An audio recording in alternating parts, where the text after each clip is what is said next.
Once I moved up here to Texas, I knew I wanted a career that I could work towards. I knew I wanted to dedicate myself to something.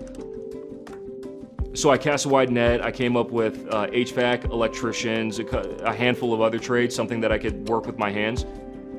Secondly, I wanted to find a career that gave me lateral mobility and vertical mobility. So I wanted to be able to change disciplines within the career itself if I wanted to, and I also wanted room to grow.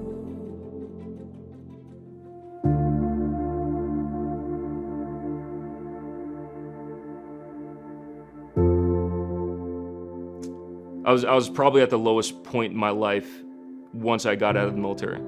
I felt like I didn't have anybody to go to. I felt like I didn't have any purpose in life. I wasn't in my son's life 24/7.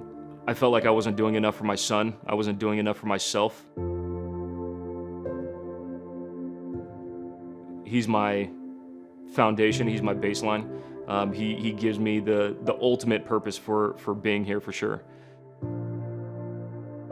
But beyond that, at the end of the day, I want to be able to say that I've fixed something, or I've helped somebody else, or I've benefited somebody in some way, and that gives me true purpose. That gives me, the motivation to keep on moving forward, or keep on dealing with whatever I need to deal with on a daily basis.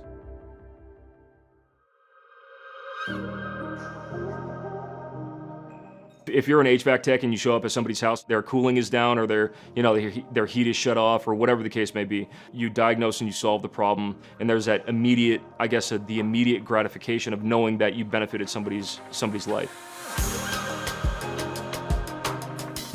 I guess pursuing the HVAC career path has really just given me purpose in general, and everything else in my life has been able to fall in around it. So once I found that purpose in my life, everything else in my life improved almost overnight. Once I had a direction, once I had a purpose, once I had a reason to keep on moving forward,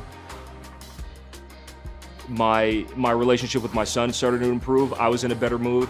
My relationship with my girlfriend started to improve. Everything in my life started to improve once I found that direction in life that I could kind of cling on to and keep me moving forward.